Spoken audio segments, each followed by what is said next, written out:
In the final stages of a sun-like star's life, something extraordinary happens. The star, no longer able to sustain nuclear fusion in its core, sheds its outer layers into space. What remains is a faint, dense white dwarf, a stellar ghost. But surrounding it, suspended in time, is a glowing shell of gas, a planetary nebula. These nebulae are among the most stunning sights in the Triangulum Galaxy. Seen through powerful telescopes, they resemble floating blossoms, delicate bubbles, or radiant cosmic butterflies. But don't let their beauty fool you. These are the death shrouds of stars, the final exhalations of suns that have run out of fuel. The expanding gas glows in different colors depending on its composition and density. Ionized oxygen often appears greenish-blue. Hydrogen glows red. Sulfur adds orange hues. Together, they form vibrant palettes that trace shock fronts, cavities, and knots of gas. These structures aren't static. In fact, some planetary nebulae evolve visibly over just a few decades. Using time-lapse imagery, astronomers have been able to watch the faint tendrils of gas move, fade, and shift. Cavities grow, lobes expand, regions brighten, then disappear, like brush strokes on a cosmic canvas being painted and erased in real time. The motion is driven by the powerful stellar winds emitted during the star's red giant phase.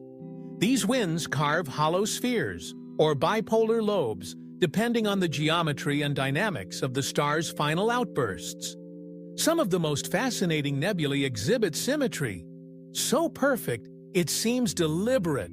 Bipolar jets, concentric rings, spirals. What causes this celestial architecture?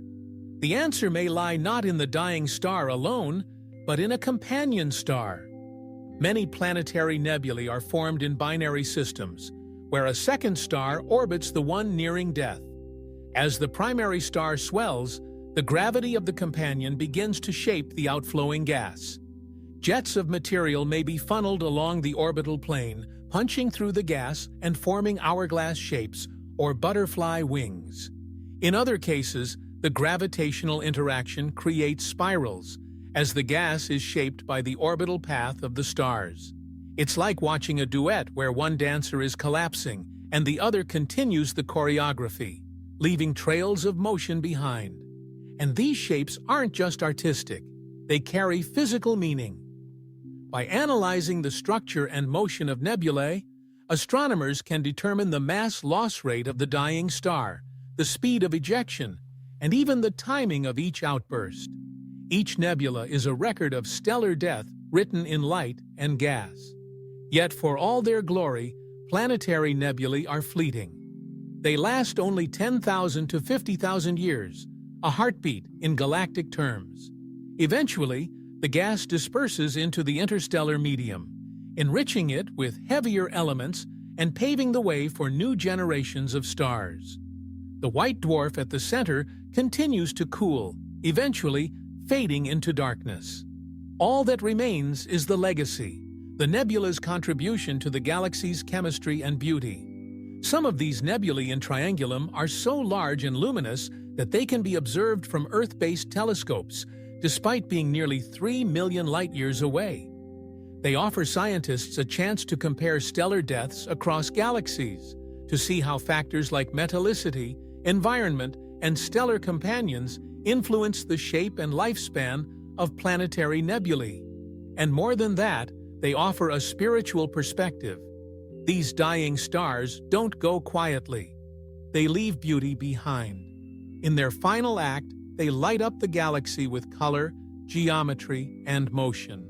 A farewell performance that contributes to the cycle of cosmic renewal. It's poetic, really. A star spends billions of years generating light and warmth, and when its time comes, it doesn't vanish into nothing. It explodes into art, painting space with remnants of its essence. From chaos comes symmetry. From death comes creation. From silence comes color. And long after the gas fades, the universe remembers.